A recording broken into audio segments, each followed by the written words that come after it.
Fala, gente. Estou aqui no nosso primeiro podcast, Grow Up Podcast, falar um pouquinho sobre a nossa ideia, né? Nossa ideia é trazer pessoas que fazem a nossa mente crescer. O nome Grow Up significa crescer. E nossos convidados especiais aqui são pessoas que justamente nos inspiram, que traz nos tira da nossa zona de conforto e faz a nossa mente crescer. Estamos aí com o Rafa, meu nome é Patrick, prazer. Estamos com o nosso convidado mais que especial aqui hoje, Walter, pastor Walter, apóstolo Walter. Tá presente aí, velhinho.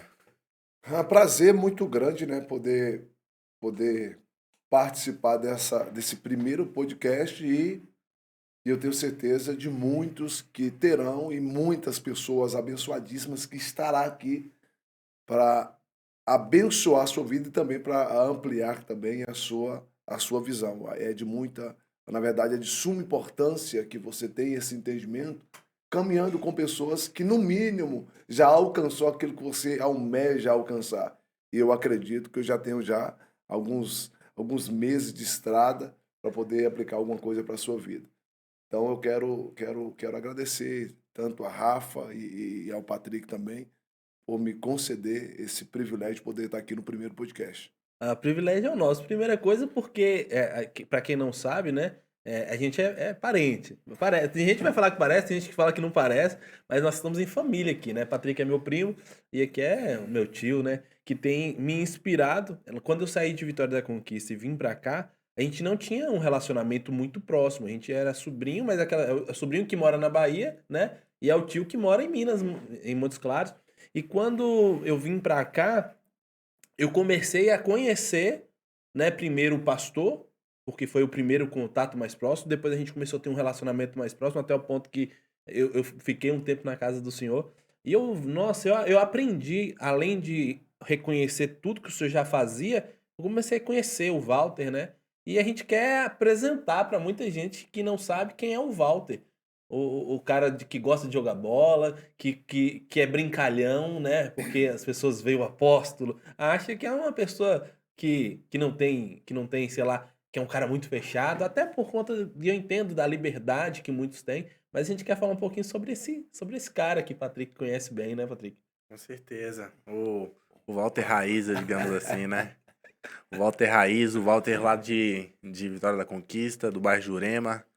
Como é que foi, pai, pro senhor? Porque a gente sabe que hoje quem olha pro senhor vê o apóstolo Walter, mas quem é de casa sabe que as raízes que te firmaram lá atrás, ainda na sua infância, quando tia Sandra orou pelo senhor, quando o senhor aceitou Jesus, claro que houveram situações, né, que depois o senhor não permaneceu na presença, mas eu já vinha trabalhando com o senhor. Como é que foi essa experiência aí, sua infância até o Walter de hoje?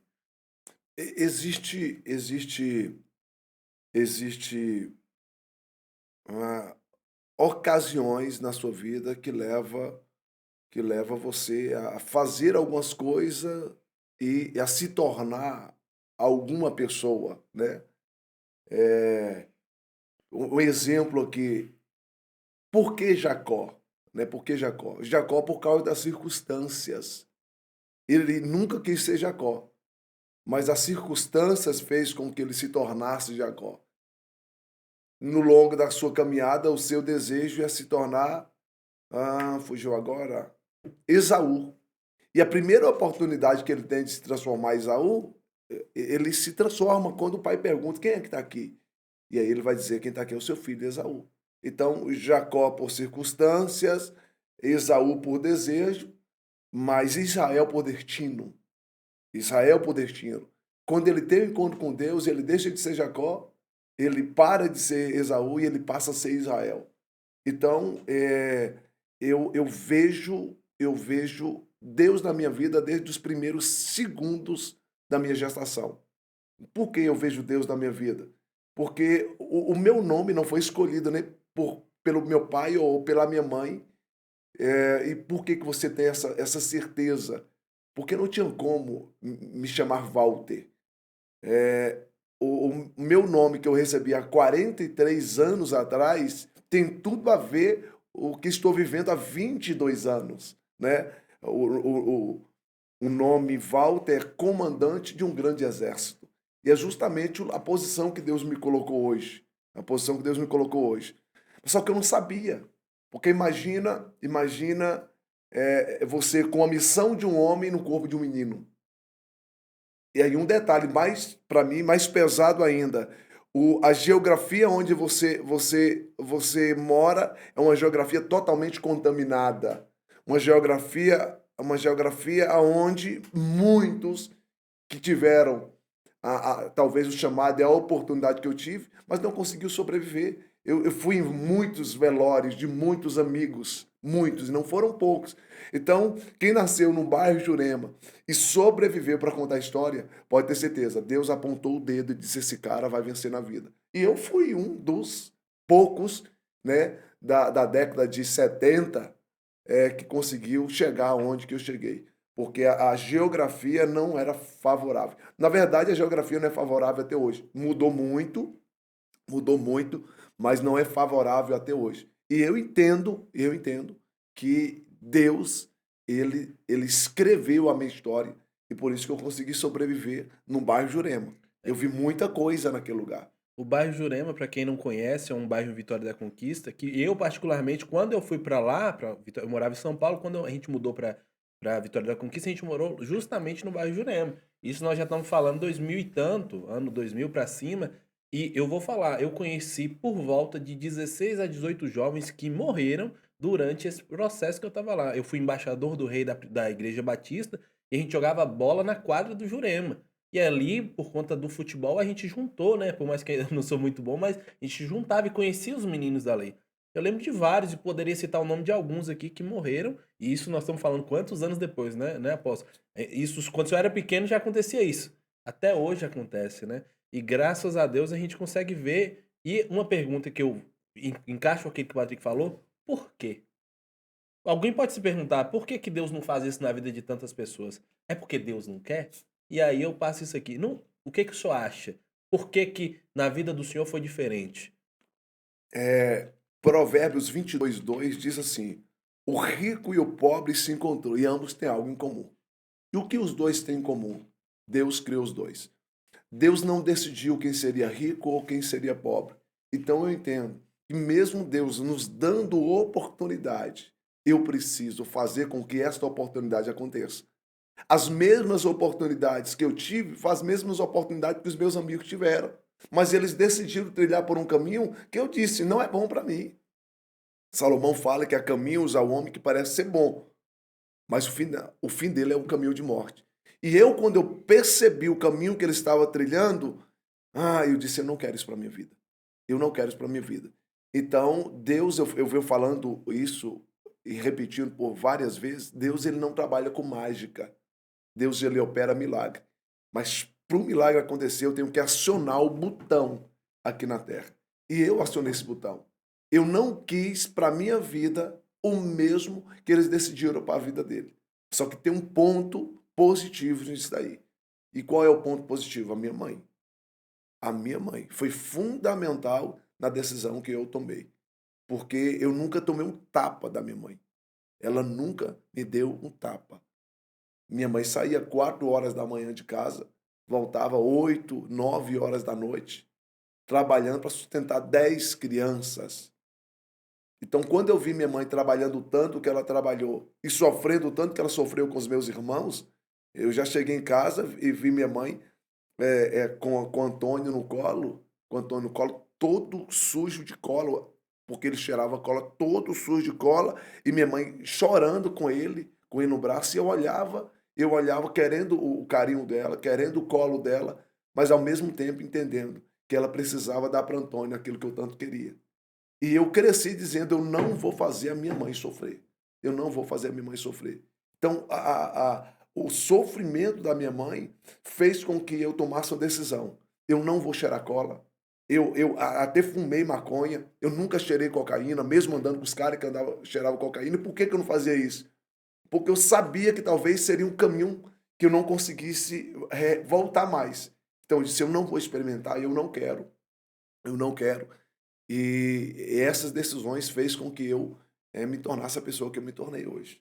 O senhor acredita que, por exemplo, o senhor não teve o privilégio que eu tenho de ter o pai presente. O senhor acredita que não ter o pai foi um fator determinante para o senhor ser quem o senhor é hoje?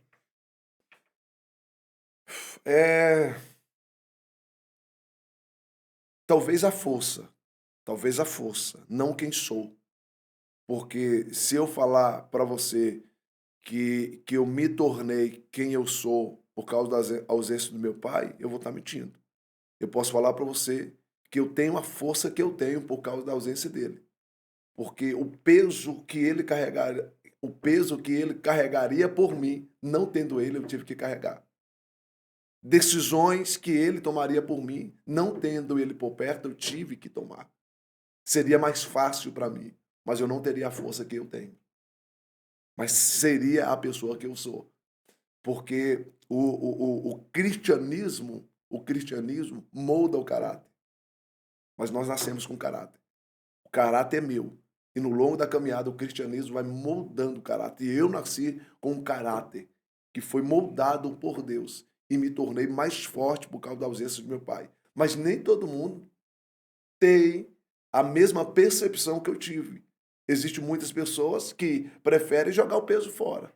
Eu preferi colocar o peso nas costas, assumir essa responsabilidade e fazer com que a tragédia se tornasse em ferramentas, e é justamente as ferramentas que eu uso hoje para mudar a vida de muitas pessoas. Mas com toda a sinceridade, ele não mudou quem eu sou, mas se ele tivesse, seria mais leve a caminhada, muito mais leve. O senhor tem uma história que eu gosto de ouvir bastante, é que quando vocês eram pequenos, né, o senhor e as irmãs do senhor, e no caso, nosso tio Antônio, que o senhor ficava naquela região ali, das Taboas, pedindo comida, e teve uma situação que marcou muito, porque o senhor voltou depois, anos depois, já com honra. Eu queria que o senhor contasse pra gente um pouquinho dessa história. Que nem eu havia falado, né? Minha mãe saía de madrugada de casa e trabalhava o dia inteiro e não tinha. Não tinha. Eu passei fome. Literalmente passei fome. O que é passar fome? Passar fome é não ter nada para comer. E por diversas vezes nós não tínhamos nada para a gente comer. Então o que a gente fazia? A gente saía, algumas opções, ir para a rodoviária para comer resto de comida. A gente pegava, o pessoal come a coxinha, né? E fica aquela restinha embaixo, que não tem carne, e aí a gente pegava, ele tirava a terra mesmo e comia. Quando não era isso, tinha um supermercado chamado Ditão, que o pessoal pegava comida vencida, colocava fogo, a gente ia lá, pegava e a gente comia. E quando a gente ia para a rodoviária, não encontrava nada, ia para o Itão, não achava nada, a gente ia pedir comida na casa dos outros. Literalmente, pedir esmola na casa dos outros. E eu era o menor, né, o mais novo. Então, como que fazia? Eu ia na frente, quando não era eu, era a Sandrinha, que é menina.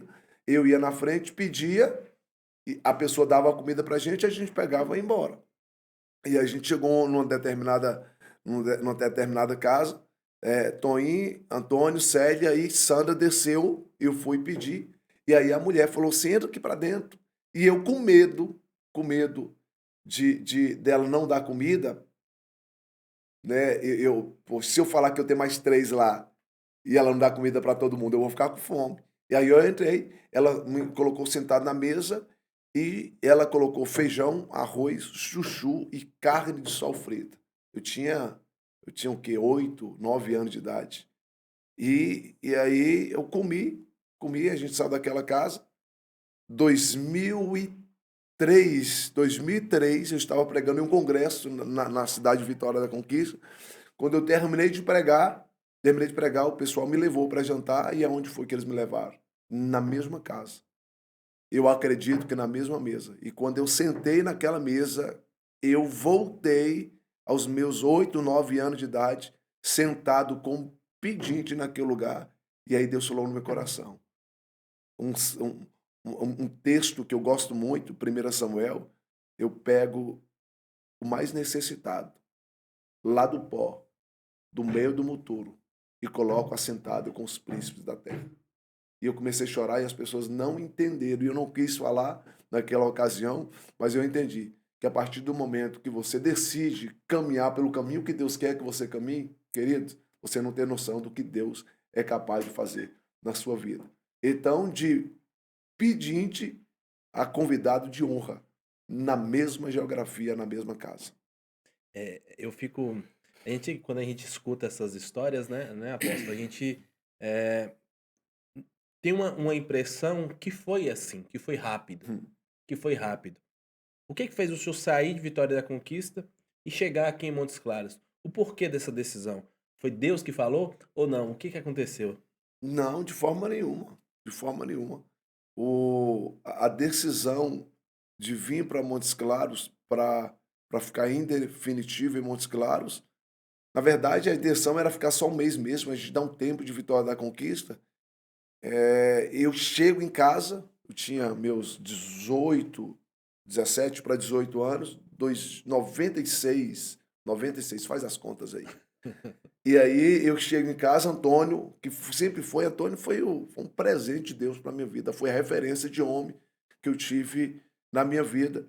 E Antônio estava com o pé machucado, sentado no sofá, e o mais velho, João, discutindo com ele sentado no sofá, minha mãe na cozinha segurando o João, e João querendo brigar com o Antônio, e Antônio com o pé machucado. E aí eu falei, negão, deixa esse cara perturbado aí, moço. Peguei ele, fui saindo, quando eu cheguei na porta da sala, o João empurrou minha mãe, ela bateu a cabeça na quina da pia e desmaiou. E aí, naquele momento, eu ia matar ele. E aí eu me lembro que eu dei uma gravata nele, estava sufocando ele, quando minha mãe acordou, eu lembro, cara, isso foi 96, o som da voz da minha mãe ecoa no meu ouvido até hoje. E ela gritando, dizendo assim, Walter, não mata o meu filho, ele é o teu irmão. E eu me lembro que eu saí no outro dia, eu falei, mãe, eu vou embora daqui, porque se eu ficar aqui e eu ver ele fazer isso com a senhora de novo, ele não vai ficar vivo. E aí, juntamente com o Antônio, nós decidimos vir para Montes Claros, e vimos para Montes Claros, porque se ficássemos lá, com toda sinceridade, a gente teria matado ele. Então não foi a voz de Deus, mas por uma situação trágica, Deus nos trouxe para cá, mesmo eu não sabendo que era Deus. Porque a primeira vez que eu pisei os pés em Montes Claros, no ano de 92, a primeira vez que eu pisei em Montes Claros, meu coração se apaixonou por essa cidade. E eu falei com o Antônio, um dia eu vou morar aqui. 92. E aí, 97, dia 2/1 de 97, nós pisamos na rodoviária de Montes Claros e eu estou aqui até hoje, porque Antônio não está mais. Como é que foi esse processo para o senhor da saída de Vitória da Conquista, de chegada aqui com o tio Tonho e para se adaptar? Porque, querendo ou não, é uma cultura nova, são um povo totalmente diferente. E para se adaptar, né, uma vida nova, vocês dois começaram uma vida totalmente nova. Como é que foi isso para o senhor? Ainda mais da forma que o senhor fala de tio Tonho, eu acho que teve uma importância muito grande, igual o senhor falou, né? Na sua vida, como é que o senhor vê essa experiência que o senhor teve? Eu acho que agregou muito para o senhor? Tipo assim, para mim, não alterou nada. Não alterou nada em que sentido? Eu não tinha pai. Eu não tinha presença de mãe. A pessoa que eu tinha era Antônio. A gente viajava em vários lugares. Eu estava conversando esse dia com alguém e ela dizendo, poxa, eu tenho dificuldade de dormir. Eu disse, cara, eu durmo com o prato na mão. Independente do lugar. Se eu sentar em qualquer lugar, eu durmo. Não tenho problema nenhum. Não tenho mesmo. Por quê? Porque eu aprendi a me adaptar, eu tive que me adaptar a isso. Então, dormi em rodoviária, dormi em banco de praça, isso várias vezes. Então, quando eu saí de Vitória da Conquista e vim para Montes Claros, eu não tive dificuldade nenhuma para me adaptar. O lugar que a gente morou aqui não tinha água, não tinha luz, não tinha porta. Então, o que a gente tinha era um colchão e dormia nesse colchão e de boa, tranquilo. Então, a gente não teve dificuldade para adaptar, porque a gente nunca teve preso a uma geografia. Então, para a gente foi muito fácil, porque desde criança a gente sempre, que nem cigano, cada dia estava num lugar diferente. Então, para mim, foi uma aventura. O senhor o que que o senhor trabalhava nessa época? Muita gente fica brincando com isso, mas o senhor começou vendendo mel, né? Mel de açúcar. O senhor tinha noção, o senhor entendia exatamente o que o senhor estava fazendo? Ou era sobrevivência, sabe? Por um tempo foi sobrevivência, mas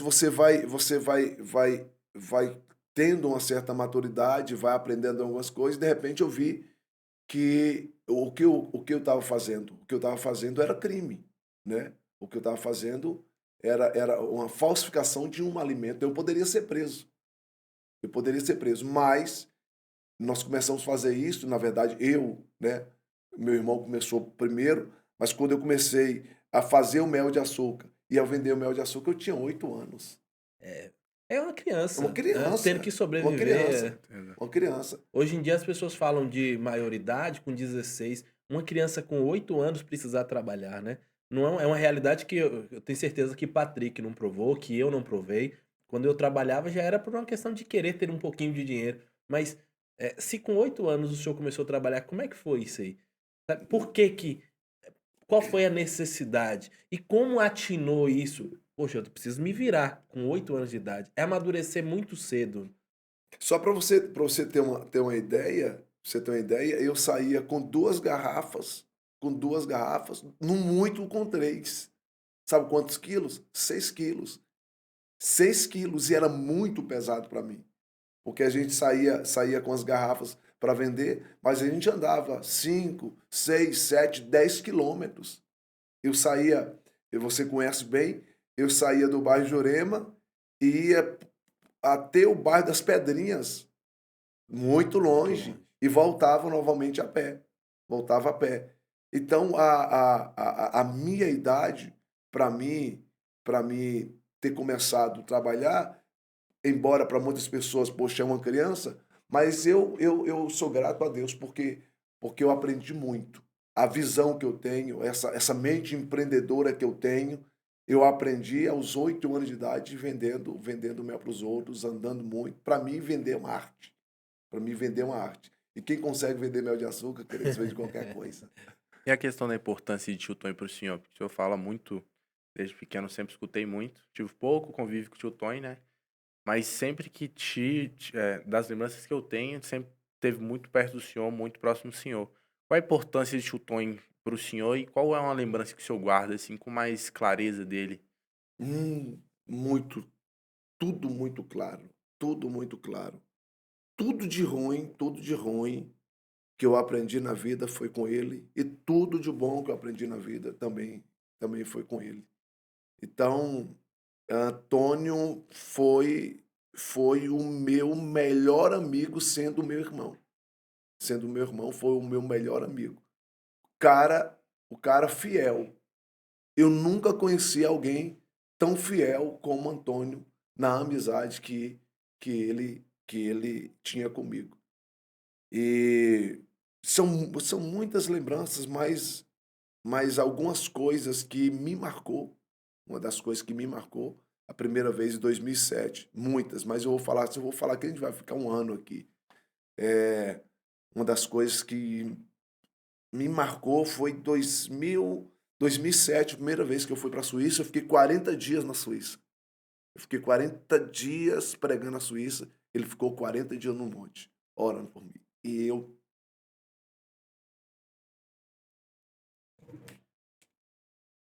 Eu não sabia, que ele tinha feito essa cobertura espiritual por mim, nunca falou. E aí eu me lembro quando eu cheguei, graças a Deus, todas as vezes que eu saí do país, e Deus sempre me honrou muito, né? E eu ganhava naquela época R$ 300, que era o meu salário, e eu trouxe de oferta R$ 11.000. E eu fui no banco, saquei uma grana, e aí eu dei para ele, eu falei assim com ele, dei para ele, ele falou assim: "Isso aqui é para quê?" Eu falei: "Que é para você." Ele falou: "Você tá de brincadeira." Eu falei: "É." Ele falou: "Rapaz, você não sabe a última vez que eu vi esse tanto de dinheiro." Né? E eu falei: "Eu vou para casa agora, vou pegar minha esposa, pegar meus meninos, vou comprar roupa, vou para um restaurante", porque eu estava com vontade de fazer isso. Essa foi uma das, e dentro dessa exaltação de Deus para minha vida, com a minha vida, melhor dizendo, uma situação que tem que ter muita coragem para fazer o que ele fez. Ele me chamou na casa dele e aí disse assim: eu preciso que você ore por mim. Eu falei: o que foi? Está acontecendo alguma coisa? E ele disse assim: tá.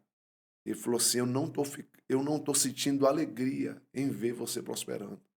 E está nascendo inveja no meu coração. E eu não aceito ter inveja de você. Ore por mim, por favor. Tem que ser muito, tem que ter muita coragem. Tem Tem que que ter ser muita homem para coragem. fazer uma coisa dessa, reconhecendo, né, que ele via o que estava acontecendo e talvez pelo momento da vida dele não ser igual, né, talvez aquilo ali deve ter mostrado para ele. Eu também tenho poucas memórias dele. Eu lembro de muitas pessoas falando que ele era crente de verdade, que ele era porque eh, eu sei que é um pouco delicado isso que eu vou fazer uma pergunta para o senhor, mas eh, essa notícia chegou para o senhor primeiro, quando ele veio a óbito, né, quando ele veio falecer, eh, e ouvindo o senhor falar algumas vezes, o senhor fala que naquele primeiro momento o senhor se trancou as emoções, né, justamente porque tinha que ser forte, porque eu lembro da notícia, como chegou na nossa casa, a gente morava em Vitória da Conquista, eh, quando essa referência, o senhor perdeu essa referência, o senhor se apegou mais a Deus como referência, já que o senhor não tinha um pai, já que o senhor não tinha. O que que aconteceu? O senhor pode falar um pouquinho sobre isso? Uma semana antes do acidente,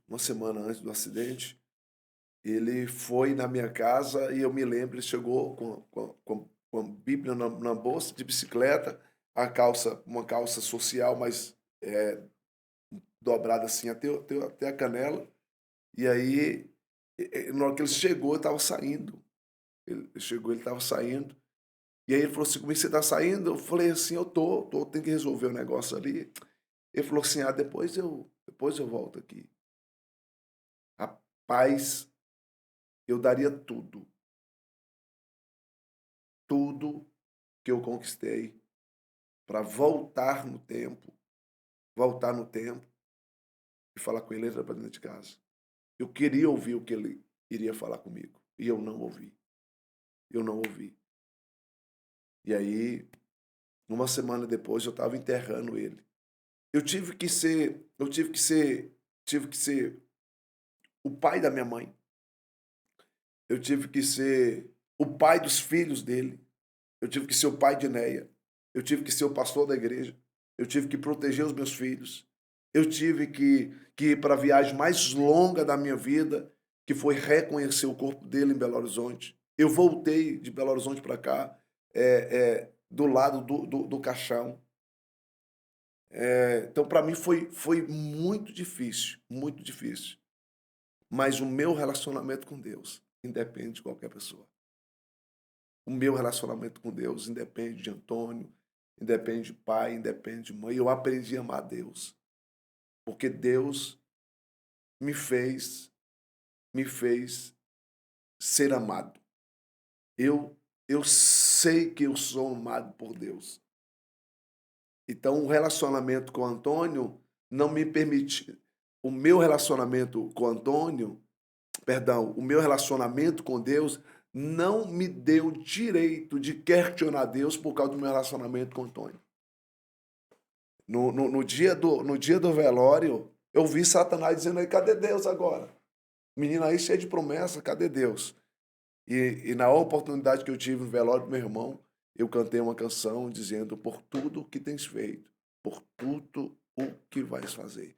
Eu nunca coloquei na mesa de Deus um consumo que foi meu. Eu sou grato a Deus por tudo que Deus fez. Eu sei que não é fácil perder um ente querido como ele. Mas se eu perder qualquer pessoa hoje, você vai me ver cantando do lado do caixão dessa pessoa. Porque eu não vou responsabilizar Deus pelas decisões tomadas por ele. Porque como Jó falou, Jó, ele soube receber o bem de Deus, porque não o mal também. Mas eu fui viver a dor, 15 dias depois. Pai já tinha ido embora, mãe já tinha ido embora, todo mundo. E eu peguei a moto para resolver o negócio no centro. E aí Deviane falou assim comigo, falou, você vai onde? Eu falei, filho, eu vou ali no centro. Eu parei assim, olhei para ela, ela falou, Antônio morreu. Ela disse, tem 15 dias. Eu falei, você entendeu? Meu irmão morreu.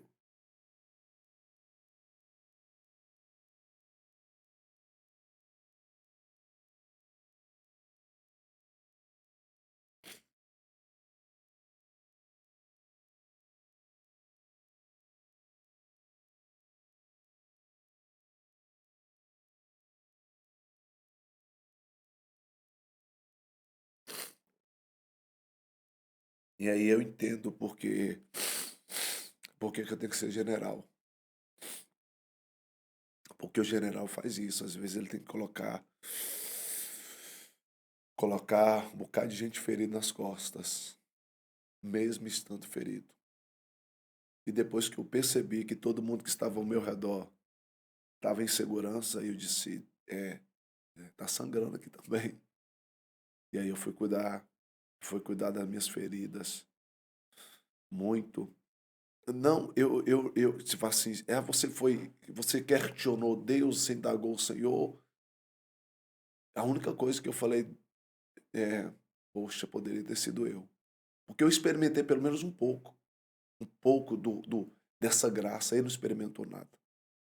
Experimentou nada. Ele morreu 3 horas da manhã. Era o horário que ele orava todos os dias. Ele tinha um calo no joelho e no peito do pé. Ele tinha calo todo dia, 3 horas da manhã. Ele estava orando. E como que eu sei que ele morreu 3 horas da manhã? Porque eu tinha dado um relógio para ele que eu tinha trago da Suíça. E o relógio bateu num caminhão e parou exatamente no horário do acidente. E segundo o laudo médico, a morte dele foi instantânea. Ele teve uma hemorragia interna, e morreu na hora. E morreu na hora. Então, o que me trouxe muita paz no coração é um texto que diz, eu amo os que me amam, e os que de madrugada me buscam, estes me encontrarão. E Deus falou comigo. O horário que ele tirava para encontrar comigo foi o horário que eu desci para buscar ele. E eu vou ver ele de novo. Como é que foi esse período pro senhor de transição? Não só pro senhor, como o tio Tony também, né? Que o senhor acompanhou. De chegar aqui em Montes Claros e conhecer a Deus, né? De certa forma, de uma forma mais íntima. Ter que largar a vida que o senhor falava que da questão da venda do mel, né? Que era uma coisa ilegal. Para viver da obra. Como é que foi pro senhor? Na questão de viver da obra, demorou um tempo, até mesmo porque eu não tinha preparação, eu não tinha maturidade e eu tinha na minha cabeça a convicção que isso não ia acontecer nunca. Eu tinha certeza disso, nunca. Mas uma sexta-feira,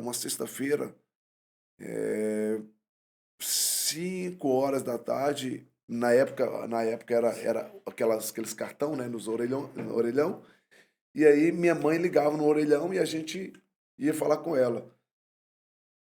E aí tinha uma missionária, que eu não sei quem é, queria muito conhecer essa mulher. Uma missionária que mãe falou assim, ó, tem uma missionária aqui que queria orar por você. E aquela mulher falou coisas comigo que eu nunca ouvi. Falando do que Deus tinha para minha vida, o chamado que Deus tinha, que Deus não abria mão de mim. E aí naquele dia eu falei assim, eu vou à igreja no domingo. Aí eu saí, bebi sexta-feira, sábado o dia inteiro, a madrugada de sábado para domingo, cheguei em casa domingo de manhã, dormi 2 horas da tarde, levantei numa ressaca, e aí deitado, sentado naquele sofá, Deus me visitou e disse aí, vamos para a igreja hoje? Quem me evangelizou foi Deus, mano, que privilégio que eu tive. E aí Deus falou comigo, você falou comigo que ia. Cara, eu tava fedendo lixo, fedendo prostituição, fedendo cigarro, fedendo cachaça. E aí eu fui para a igreja aquele dia, e quando foi feito o apelo, eu me derramei na presença do Senhor. Dia 27 de agosto de 2000. 27 de agosto de 2000. A gente vendia... Gente, não sei se tem um calculador e faz uma conta rápida. Eu comprei 1 litro de mel essa semana por R$ 54. R$ 54. A gente vendia 2.000 litros de mel por quinzena. Dá pra ver quanto é Era que... 1,5 litro? Hã? A garrafa? Um litro de mel. A garrafa era um Um litro. litro. É 1 litro. A gente vendia 1 litro de mel. Hoje um litro de mel custa, eu comprei essa semana, R$ 54. R$ 54. Então a gente vendia 2.000 litros de mel. 108 mil reais. A gente vendia 2.000 litros de mel por quinzena. A gente comprava, era sacos e sacos, era 50, 100 sacos de açúcar. Um saco de açúcar é 45 litros de mel, que a gente fazia e vendia na região inteira. A gente ganhava muito dinheiro. Só que quando eu entreguei minha vida para Jesus, eu estava vendendo mel na cidade de Vazelândia. E aí Deus falou assim comigo: você não disse que entregou minha vida? Entregou a sua vida para mim? Eu disse: entreguei. Ele disse: por que você continua fazendo o que você fazia? Se você não abandonar o que você faz, você não serve para me servir. E eu disse: Senhor, o que eu vou fazer? Eu estou com 21, comecei com 8 anos de idade. O que eu vou fazer? O que eu vou fazer? E aí eu decidi não vender mais mel. Cheguei em Montes Claros, falei com o Antônio, falei assim: a partir de hoje eu não trabalho mais com isso. Eu entreguei minha vida para Jesus. Estava decidido a ir embora para São Paulo. Eu vou para São Paulo. E aí ele falou assim comigo: você vai embora para São Paulo só porque você aceitou Jesus? Então quer dizer que você vai me deixar por causa de Jesus? Eu disse: sim. Então, a partir de hoje eu sirvo o mesmo Jesus que você serve, porque você não vai sair perto de mim. Você não vai sair. Então, vamos fazer o seguinte: estamos juntos, vamos aceitar Jesus? Vamos. Aí ele disse: então tá. Você vai aceitar Jesus hoje? Ele disse: hoje não, semana que vem. Porque hoje eu vou sair para Gandaia. Eu disse: não, você vai para a igreja comigo. Você vai para a igreja comigo. A gente estava no clube aqui na Praça de Esportes. E aí eu disse: você vai para a igreja comigo. Só que ele já tinha bebido bastante. Quando eu chego em casa, que eu tomo banho para ir para a igreja, cadê ele? Fui buscar ele na boca, comprando cocaína. E eu disse: você vai cheirar nada, você vai hoje comigo. E aí ele foi para a igreja, na hora que deu a bênção apostólica, eu nem vi, ele levantou e ó, aí passou a noite inteira na gandaia. No outro domingo pela manhã, o irmão Carlinhos, né, não esqueço nunca, o irmão Carlinhos foi me fazer uma visita domingo pela manhã, por isso que é importante na visita, né? E aí, naquela manhã, ele aceitou Jesus e aí ficou firme. E aí, tanto eu quanto ele, a gente parou de vender mel. E agora? Como manter a vida de luxo que a gente vivia? Não tinha mais. E aí, com 4 meses, a gente foi morar de favor, vivendo de cesta básica dos outros. Mas a gente permaneceu firme na presença do Senhor.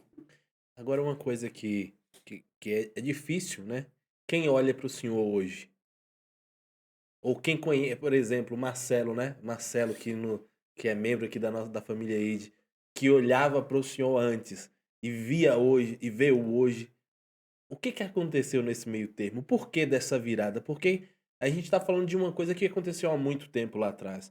Quem olha e quem conversa com o senhor, eu tenho a oportunidade de ouvir pessoas, médicos, engenheiros, e fala a mente do pastor Walter. O que aconteceu nesse meio tempo, melhor dizendo, que fez o senhor deixar de ser esse cara aí que estava precisando de ajuda, de ajuda das outras pessoas para sobreviver, né? E hoje é uma referência no norte de Minas, no Brasil. Acho que a maioria das pessoas que nos acompanha já sabe que o senhor é uma pessoa que é referência no mundo, né? Já viajou tantos lugares do mundo. O que aconteceu nesse tempo? Teve algum segredo, se é que existe isso? No dia do meu batismo, né, foram dezenas de pessoas batizadas naquele dia. No dia do meu batismo, meu pastor até hoje, pastor Jorge Carlos da Costa, que é pastor presidente no campo de Monhaçu, Assembleia de Deus, o pastor Jorge batizando todo mundo normal. Mas quando chegou na minha vez, cara, na hora que chegou a minha vez, ele disse: gente, para. Ele falou assim: esse menino é diferente. esse menino é diferente. E aí ele falou um pouco do que eu havia abandonado para de fato servir Jesus. E aí, não sei se vai ficar bom. Isso aqui foi eu conversando com o meu pastor. Ele me batizou dia 1º de setembro de 2001. Deixa eu ver se... Tem que dar um estudo de casais, Não, aqui... sabe? Mas eu tive quase... Meu Deus. Moça, agora acabou minha paz, né? Fui conversar com você, agora eu vou ter que passar noites e noites em oração em prol disso, né? Isso que eu digo, você é minha maior herança ministerial. 22 anos depois, é você ouvir do seu pastor, poxa, você é minha herança ministerial. Isso é muito importante para mim, porque eu não esqueci das minhas raízes. Então, respondendo, Rafa, um pouco da sua pergunta para as pessoas que nos ouvem, o que fez com que ampliasse a minha mente a ponto de eu enxergar a segunda-feira estando com os pés no sábado. O que me fez chegar, você usar essa ferramenta, porque eu falo que a venda é uma habilidade muito maravilhosa e é um dom, né? Então, eu trabalhei com venda a vida inteira. E como Deus já havia escrito o meu destino profético, Deus me fazia enxergar coisas que ninguém via. Eu comprei um saco de amendoins com um amigo meu, né, como sócio. A gente fazia os pacotinhos e ia vender. Eu olhava para o saco de amendoim, eu não via um saco de amendoim, eu via um caminhão. E eu falava com ele, e eu fazia conta, disse, cara, se a gente vender tantos pacotes de amendoim por dia, a gente compra tantos sacos. Se a gente comprar tantos sacos, daqui tantos meses, 3 meses, dá para a gente comprar em Belo Horizonte um caminhão fechado. Então nós não vamos mais vender no varejo, a gente pode vender direto no atacado. Só que quando eu falava para eles, eles olhavam assim e diziam, cara, você é doido, você é o filho de Zita, aqui é Bajurema, isso aqui não existe. Eu disse, eu sou filho de Zita, aqui é Bajurema, mas a nossa mentalidade é maior do que a nossa geografia, vamos! E aí muitas das vezes eu não fui porque muitas pessoas não foram. E aí eu fiquei preso. Vou, não consigo, por quê? Porque eu sempre vi, mas eu esperava que alguém fizesse. Até o dia que eu fiz uma parceria com Jesus. Aí o negócio estreitou. Porque quando eu falava assim, estou vendo, eles estão vendo também. Eu posso, eles podem mesmo, porque você está comigo. Então, essa loucura que muitas pessoas falam que eu faço, eles têm visto o resultado, né? Eu sou improvável sair debaixo de um pé de manga e estar onde que a gente está. Querido, pode ter certeza que nada nem ninguém nos impede para ir para onde a gente está indo. Tem muitas pessoas também que não tem coragem de fazer, né? E acaba querendo te trazer pro nível dela. E aí, o que eu percebi até na minha vida em si, que quando a gente tá fazendo alguma coisa com um objetivo, você tem um objetivo ali que é seguir aquilo. Aí às vezes você quer compartilhar com uma pessoa que tá mais próxima de você, só que o cara vai lá e te desmotiva. Só que o cara que tá acima de você te motiva a chegar no nível que ele tá. Isso já aconteceu com o senhor? Durante essa jornada do senhor de estar com pessoas que tentavam te puxar para baixo e ao mesmo tempo ter pessoas que o senhor se inspirava e que deu uma palavra pro senhor que te ajudou a Sim, subir? porque na verdade até dar o nome a isso, né? É impossível sair de onde eu saí e não ter uma crença que é chamada crença limitante. Sim. Então a minha crença era limitada a uma realidade vivida no passado. Mas realidade vivida no passado não pode determinar a realidade que eu vou viver no futuro. Você entendeu? E todas as vezes que eu olhava para o futuro, alguém me falava: olha de onde que você, olha onde você estava, olha quem você é. Mas eu não sou o meu passado. Eu sou o presente, que transforma o meu futuro. Então, a maioria, 90% das pessoas que eu falei para ele aquilo que eu estava vendo, eles falaram para mim: não tem jeito. Mas por que não tem jeito? Você não tem condição de chegar aonde você quer ir. Então, vamos fazer o seguinte, você tem? Então vai. Não, eu não tenho coragem. Se você não tem coragem, mesmo eu não tendo condição, eu tenho a coragem que você não tem e eu vou fazer. E eu fiz. Eu me lembro, eu fiquei uns 2 anos tentando fazer uma parceria para fazer uma vigília aqui em Montes Claros. 2 anos tentando fazer uma parceria. E aí, vamos fazer, vamos. Vamos fazer, vamos. Aí quando chegou uma hora que eu me cansei das pessoas que falou que queria comigo, eu decidi fazer. Eu fiz a primeira vigília, 300 pessoas. A segunda vigília eu fiz no ginásio, quase 2.000 pessoas. A primeira 300, a segunda quase 2.000 pessoas. Depois que eu fiz essa vigília, um cidadão me convidou para tomar um café porque precisava falar comigo. E quando ele chegou lá, ele disse assim, esse projeto da vigília Deus me deu. Eu falei, não entendi não, me explica aí. Deixa eu entender melhor. Ele diz assim, o que você está fazendo, Deus me deu há mais de 10 anos atrás. Ele disse, por que tu não fez? Ele disse assim, porque eu não tive a coragem que você teve. Eu disse, poxa, já que você não teve a coragem que eu tive, deixa eu fazer. Aí ele chegou para mim e disse, não, eu quero conversar contigo para a gente. Falei, vamos fazer o negócio? A data da próxima vigília é essa daqui. Então vai lá e realiza. Ele disse, não, eu não consigo realizar a vigília sozinho, não. Eu quero organizar a vigília, mas que você esteja comigo. Você entra com a sua cara e eu entro com a organização. Eu falei, peraí, meu irmão, você deve estar me achando com boi de piranha, né? Você sabe o que é boi de piranha, né? Se não sabe, pesquisa aí que você vai saber. Que me chama, filho, quer assumir? Assuma. Se você não quiser, deixa eu falar uma coisa para você. Deixa eu continuar fazendo aquilo que era para você fazer. Porque se você não teve coragem de fazer, eu tenho para fazer o que estou fazendo e muito mais. Então, existem pessoas que têm a oportunidade, mas não têm a coragem.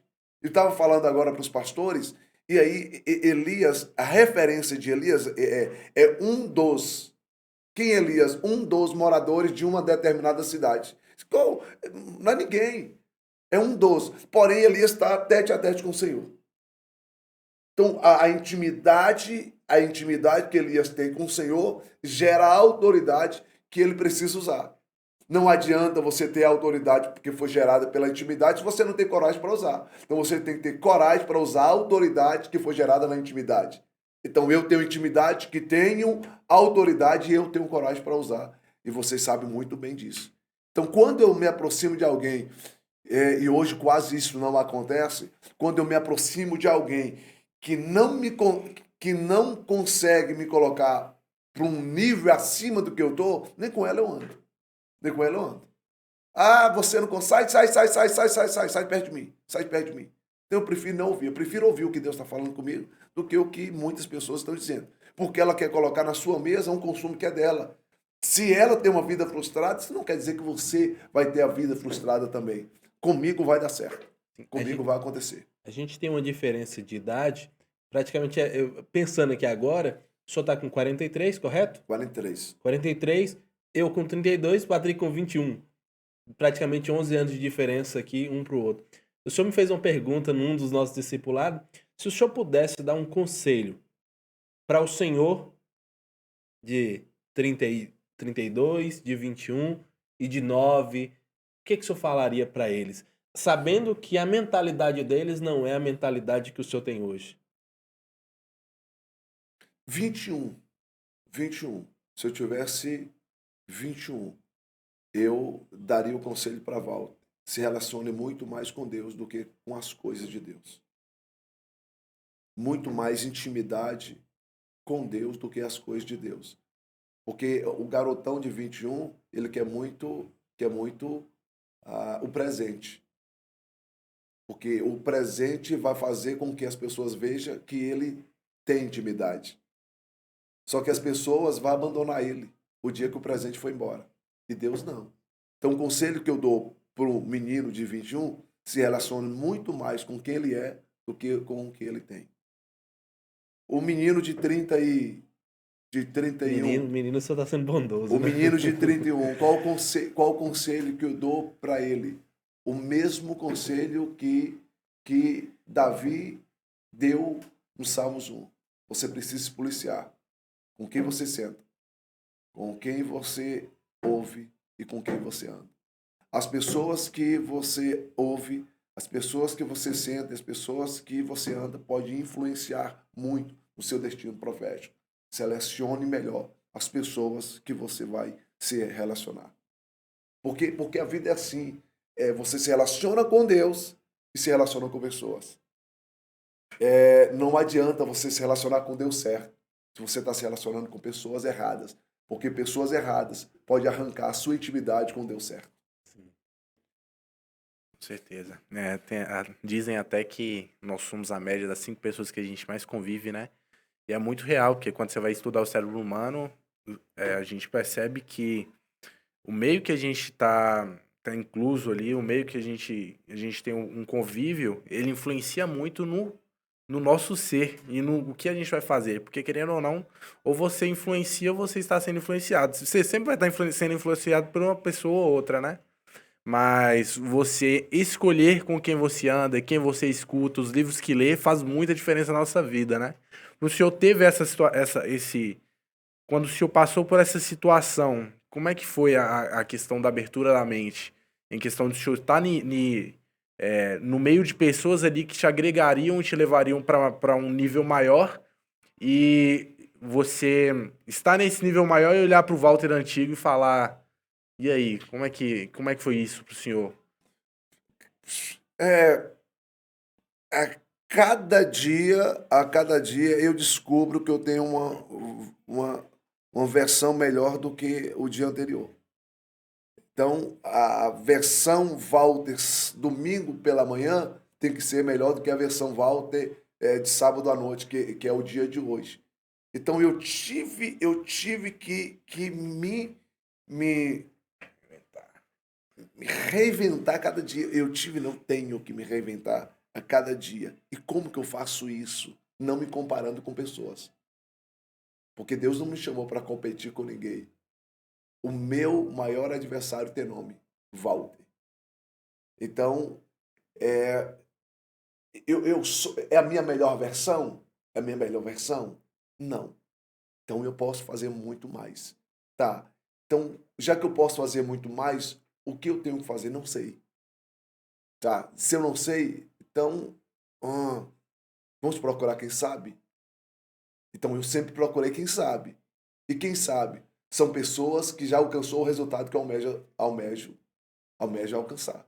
Então, a maioria das vezes, não tendo na geografia onde estou, eu vou para outras geografias. A minha saída do Brasil, a primeira vez, fez assim com a minha mente. Me apresentou uma realidade que eu não conhecia.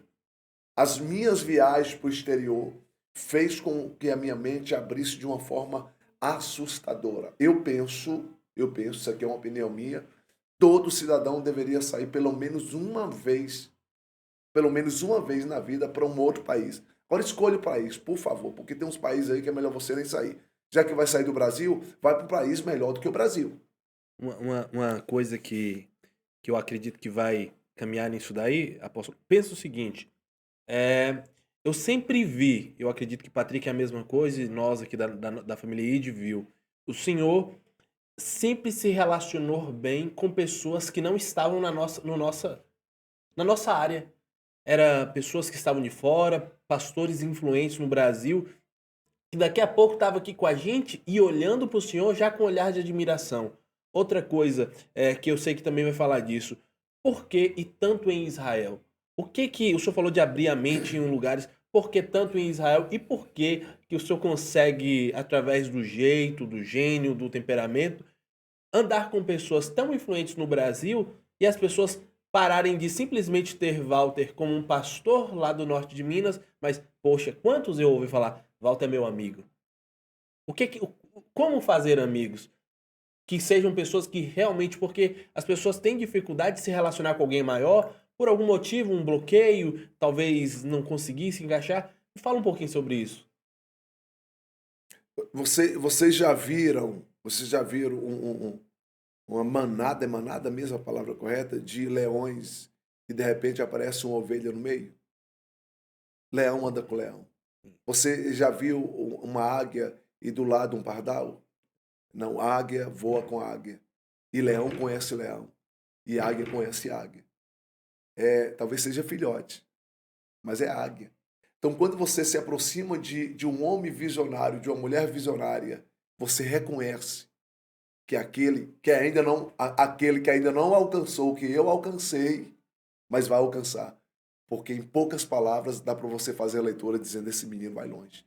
Então, a águia, ela tem prazer de ensinar as outras águias a voar. O leão, ele tem prazer em fazer com que os outros leões aprendam a alcançar a sua presa. Então, quando eu me aproximo desses homens, a primeira coisa eu saio da minha geografia para ir à geografia deles. Só que a geografia deles é 2.000 quilômetros de distância da minha, 1.500 quilômetros. É 12 horas de carro, 15 horas de carro, para dizer assim, cara, me dá 10 minutos do seu tempo. Você mora na onde?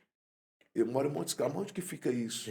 Fica a 1.500 quilômetros. Você veio de lá para... Sim, porque para mim, o que você fala tem muita importância. Como não ganhar a admiração dessa pessoa? Então, as pessoas se tornaram amigos. E a maioria das pessoas, elas estão em uma zona de conforto querendo resultado de quem está fora dessa zona de conforto. Não vai ter nunca. Então, eu nunca me permiti ficar na minha zona de conforto.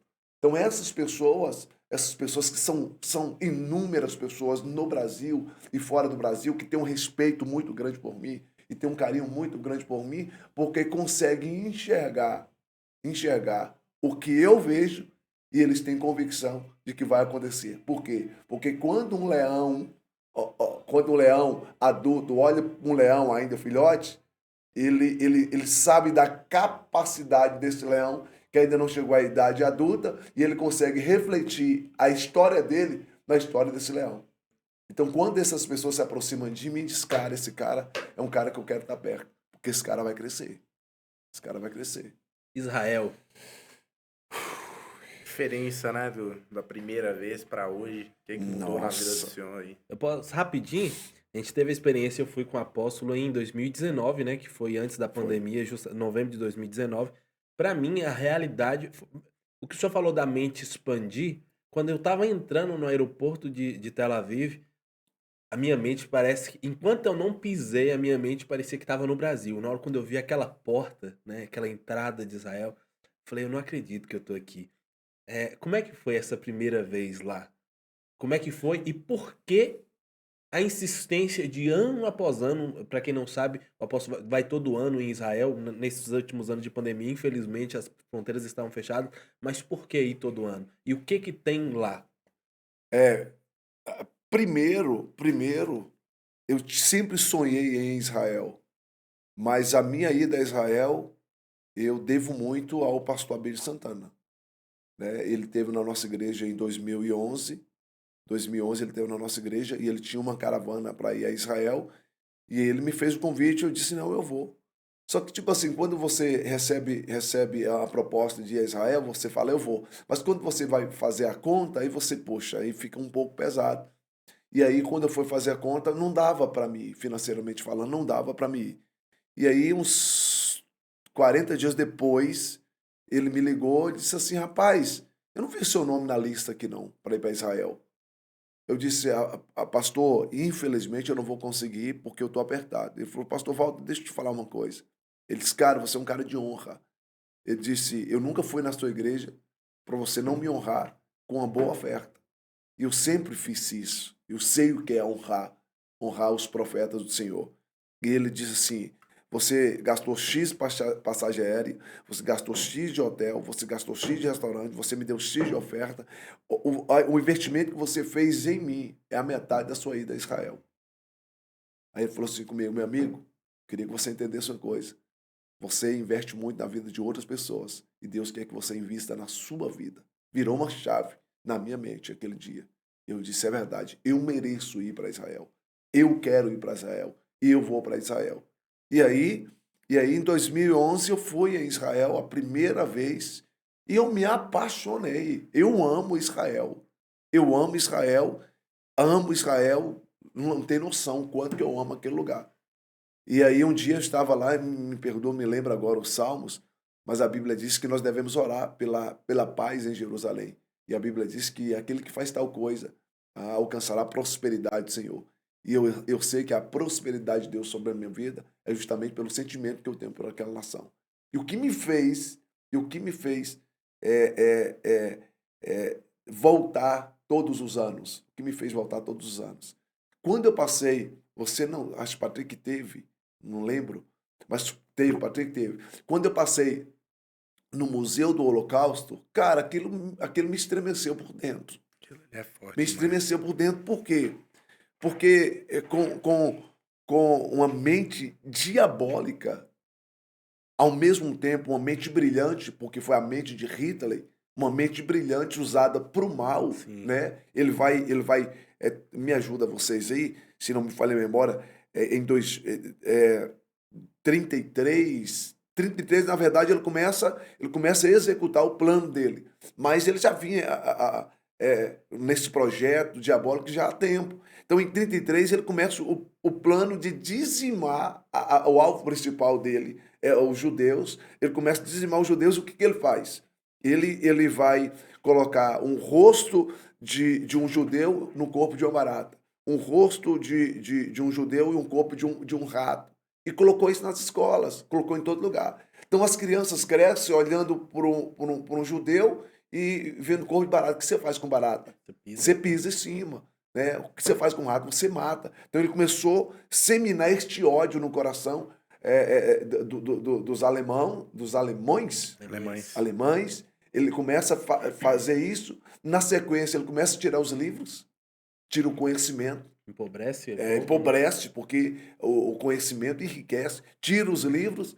Na sequência, ele pega, arrapa a cabeça, arranca a identidade, coloca o filho num lugar, coloca a mãe no outro, coloca o filho, separa, enfraquece a família, e depois ele começa com o seu plano diabólico de execução, matando mais de 6 milhões de judeus. Mais de 6 milhões de judeus. E aí quando você entra no Museu do Holocausto, você começa a ver que aquilo não é ficção, foi realidade. Tem peças, né, de judeus, sapatos, peças de roupa, livros, Bíblia, tanto pertence no Museu do Holocausto, fala, cara, esse povo perdeu tudo. Em 44 acaba a Segunda Guerra Mundial, 44 acaba a Segunda Guerra Mundial, e aí, de repente, Israel tem a oportunidade de voltar a ser nação. E um judeu, um brasileiro, né, Oswaldo Aranha, um gaúcho, ele dá o voto definitivo, o voto Minerva, e dá a Israel o direito de voltar novamente a ser nação. Pera aí. 2, 3 anos depois, volta a ser nação. Quem? 1948, volta a ser nação. Quem é que volta a ser nação? Walter. Tá. Cadê Patrick? Morreu. Sim. Cadê Deviane? Morreu. E Thalita tá morta também. Yuri tá desaparecido. Cara, que força que eu tenho para restaurar uma nação, né? Os caras começam em 48 e hoje é uma das maiores potências do mundo. Então, não aprender com o judeu, cara, não aprender com o judeu, não aprender com esse povo é ser ignorante demais. E um detalhe, hoje não é só os evangelhos que sobem para Israel. Os maiores empresários do mundo estão subindo para Israel porque entende esse princípio. Entende esse princípio. Israel tem muito para nos oferecer. Então, eu sou apaixonado por Israel. Inclusive, você que está aí, ainda tem 10 vagas ainda, viu?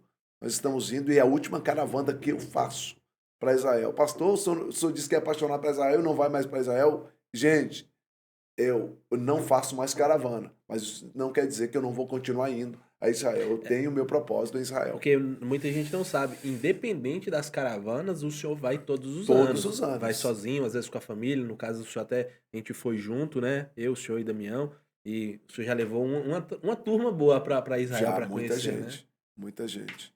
A gente tá chegando no finalzinho, né? Já vamos daqui a pouco nos despedir, mas o senhor é tanto uma referência para mim, como obviamente para Patrick, mas o senhor também tem muitos filhos espirituais aí, né? O senhor tem muitos filhos espirituais que aceitaram essa paternidade entendendo que nós precisamos de uma paternidade. O porquê é tão importante, o porquê é tão importante entender que o apóstolo, que o pastor tem algo além de um coach, por exemplo. Coach, nós temos a nossa apóstola, que além de apóstola também faz coach, mas o porquê da necessidade de um pai espiritual. Eu vou falar por mim, eu tive uma dificuldade por muitos anos de ter relacionamento com meu pai. E a minha dificuldade de entender Deus através da visão que eu tinha com meu pai. O que o senhor pode falar um pouquinho sobre isso? O senhor aborda bastante isso na igreja. O que o senhor tem para falar para a gente sobre isso? Infelizmente, é um assunto um pouco explorado, e por ser pouco explorado também, um pouco aceito, né? Hoje já mudou a percepção de muitas pessoas a tentar a isso. Deus, ele não é Deus, Deus é Pai. No capítulo de número 3, versículo 17 de Mateus, ele vai apresentar Jesus não como um profeta, ele vai apresentar Jesus como um filho. Vai dizer: esse é o meu filho amado, que eu tenho prazer. E eu tenho prazer. João 1, 11, 12, ele diz assim: eu vim para os que eram meus, mas eles não me recebeu. Mas todo aquele que me recebeu, eu vos dei o poder de seres feitos filhos de Deus. Então, o relacionamento de Deus no Antigo Testamento era de criador e criatura. Mas a partir do momento que Jesus morre na cruz do Calvário, o relacionamento deixa de ser de criatura e criador para pai e filho. Então, nós precisamos entender isso, que Deus ele não é o meu Deus. Ele é o meu Pai. E a maioria das pessoas tem dificuldade de relacionar com Deus Pai por causa dos traumas com o pai biológico. A crueldade do biológico fez com que ele se distanciasse do Pai eterno. Então, eu não posso de forma nenhuma, é o que eu falo, colocar na conta de Deus um consumo que não foi dele. Talvez o meu relacionamento com o meu biológico, como foi o meu caso, não foi positivo, mas o que o meu pai biológico não fez, o meu pai celestial fez. Mas só que eu demorei muito de entender. Há um pai celestial, que é o nosso Deus, há um pai biológico, que é aquele que nos gerou, mas existe um pai espiritual, que é o responsável por nós aqui na terra, que nós chamamos de pastor. Só que no terreiro de Umbanda não é chamado de um outro nome, senão pai de santo. Na igreja católica, o padre é de pai. Pai. Por quê? Porque eles entenderam a importância da paternidade, que é diferente da cobertura. A cobertura protege. O pai, ele protege, ele dá a direção e ele traz provisão. Pai, provisão, proteção e direção. Por isso a importância de ter perto de você o seu pai espiritual, para te dar essa direção. E a maioria das pessoas não fazem isso, porque todas as vezes que olha para o suposto pai espiritual, ele lembra do pai biológico. E você precisa se desprender das feridas que você teve na sua infância com o biológico e entender que o pai espiritual ele pode curar suas feridas.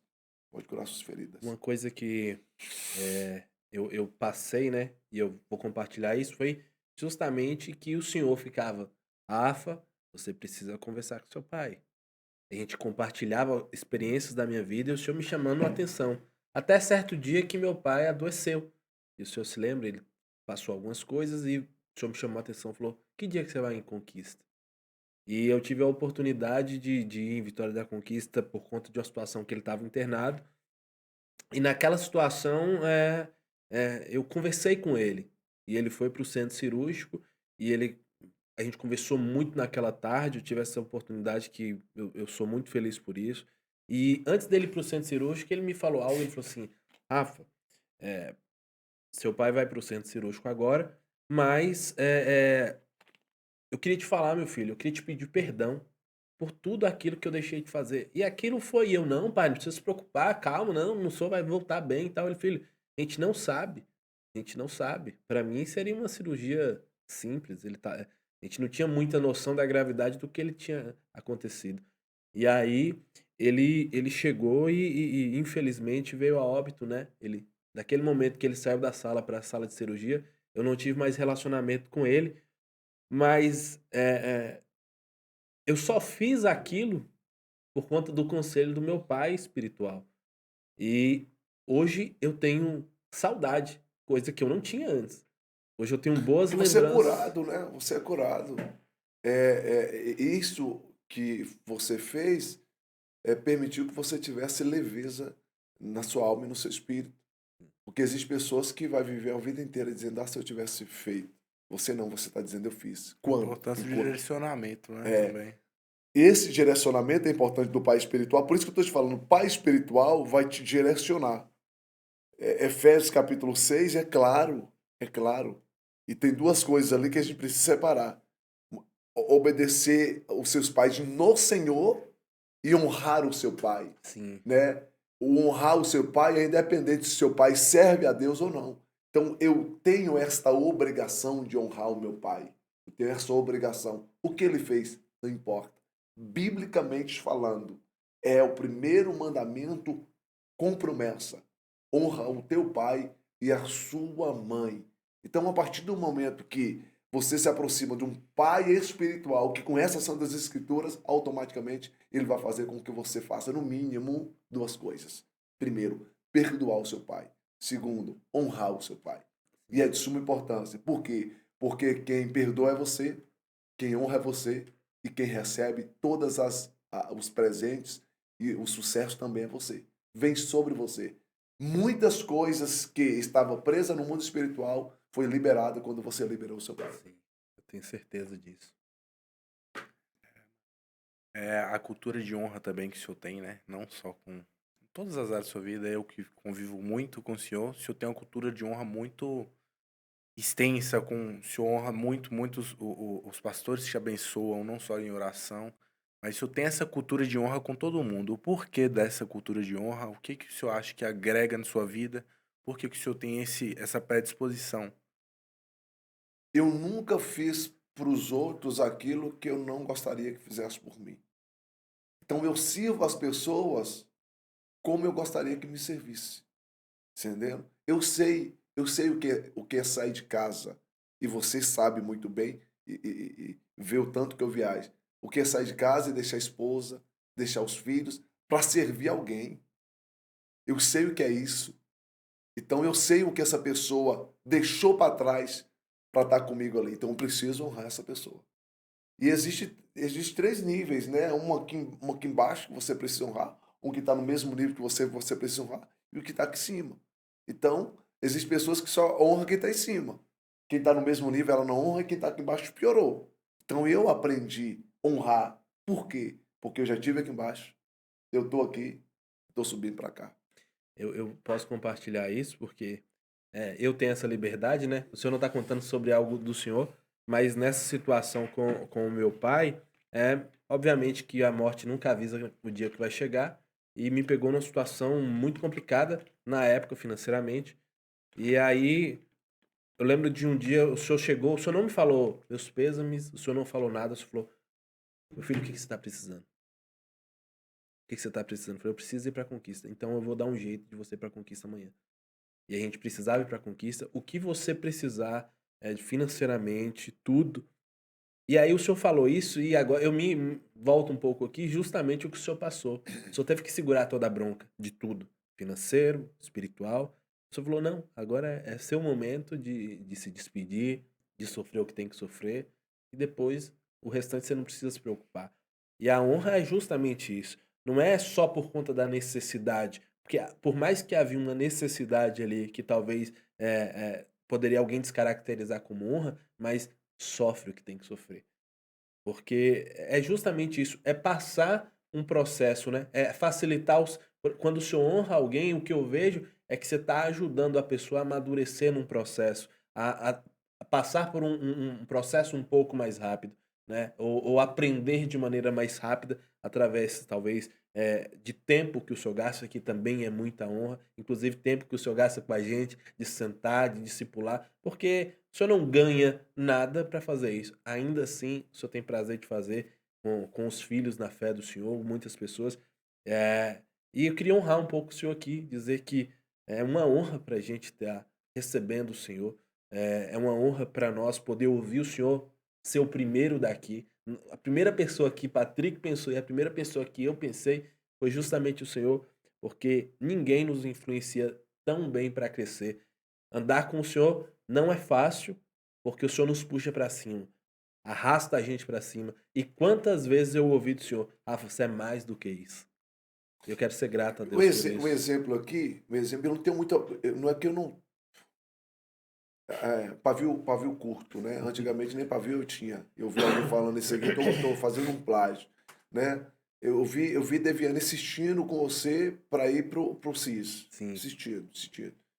Aí surgiu um milagre. sim. E aí, quando surge o milagre, aí, tipo assim, Rafa, é você agora. E aí, devia estar com você, estou dirigindo, Rafa, devia estar conversando com você, tentando te convencer. Eu falei, epa, ei, bora, moço. Bora, se vira, arruma a mala aí, cai dentro do ônibus e já era. Só pensa, bora, desliga o telefone. Por quê? Cara, é uma oportunidade que eu sei que mudaria a sua vida como tem mudado a sua Sim, vida, você tem. entende? Então, quem eu amo, eu corrijo. E eu não vou cobrar de quem eu não tenho interesse, eu já falei isso. Então, se eu acredito em você, pode ter certeza, eu vou cobrar e vou cobrar muito. Porque eu não vou aceitar de você 9, sabendo que você tem um 10 preparado para me dar. É a sua melhor versão. É a sua melhor versão. Não seja mediano. Eu não consigo ser mediano. Eu não vou ser melhor do que ninguém. Porque eu não estou aqui para competir com ninguém. Mas eu vou ser o melhor naquilo que eu faço. Eu vou dar o meu melhor. Topíssimo. Trick? É isso. Igual aquela situação, você lembra do CISC, quando eles perguntaram com quem você sentaria, com quem se tivesse 3 pessoas pra você escolher. Aí eu lembrei, moço, eu lembro muito claro, antes dele falar sobre a questão do pai, eu lembrei muito claro, eu não preciso de ninguém não, porque meu tempo de mesa é um tempo de qualidade. Nem o cara mais top do Brasil hoje eu teria, eu trocaria o nosso tempo de mesa por algo. E Rafa falando sobre a questão de honra, é isso, né? Eu entender que é, o maior, o maior incentivador, o maior investidor na nossa vida é o nosso pai. E o senhor tem me dado uma direção que nem se Bill Gates me desse uma palavra, eu trocaria pelo nosso tempo de mesa. E aí agradecer o senhor mesmo pela dedicação que o senhor tem no ministério, porque o senhor não ensina só por falar, o senhor ensina com as suas ações. E eu só sou o que eu sou hoje, decorrente de tudo que eu tenho aprendido com o senhor com esse tempo que o senhor tem me ensinado, o senhor tem, te chama até de mister, né? O senhor tem me treinado aí nessa caminhada, é isso. Gente, sabe quantos pais gostaria de ouvir o que eu estou ouvindo? Ele poderia me dar um carro de 2 milhões. Não teria o peso do que eu estou ouvindo agora. E eu glorifico a Deus por saber que o que você está falando é o que a gente vive todos os dias dentro da nossa casa. Dentro da nossa casa, a gente vive isso daí. Então, é agradecer a Deus pela vida de vocês, pela sua vida, pela vida de Rafa, que, que é um filho, né? Um filho que decidiu, né, me tomar como por pai, porque eu não tenho poder disso, de decidir você vai ser, mas ele pode dizer assim, o senhor pode ser o meu pai. E morou dentro da minha casa, sabe quem eu sou, você mora dentro da sua casa e sabe quem eu sou. E as pessoas que tá do lado de fora, eu acho que já deu para perceber quem eu sou, porque já tem 22 anos aqui nessa cidade, e eu glorifico a Deus por saber que a gente escreveu uma história nessa cidade. Na verdade, nós estamos escrevendo a história. É só um capítulo, irmãos. Se preparem, porque vem coisas grandes por aí. E é isso aí, gente. Eu queria agradecer, né, mais uma vez, dizer que você vê, esse podcast, a intenção não é entrevista. É a gente bater papo sentar com pessoas que nos influenciam a ser melhor, e ninguém melhor do que, né, o apóstolo Walter aí, tio Walter, pai Walter, É isso aí. né? Que Deus possa abençoar vocês. Um abraço aí, Trek. Abraço, galera. Semana que vem tem mais. Se inscreva aí, curta, compartilhe para que esse trabalho consiga prosseguir e a gente que nós consigamos, né, alcançar mais pessoas e crescer com o decorrer do tempo, trazer novos convidados aqui, trazer edificação para a vida de vocês, crescimento, experiência. E Salomão já dizia, né, que você tem que o cara, ele consegue ser mais sábio aprendendo com o erro dos outros do que errando. Então aqui a gente tem a oportunidade de aprender com o erro das pessoas e na nossa vida cortar essas áreas encurtar mais o caminho. Então é isso, esse é o objetivo e tamo junto, até a próxima aí. Valeu. Deus abençoe. Ui, eu tô quase mijando na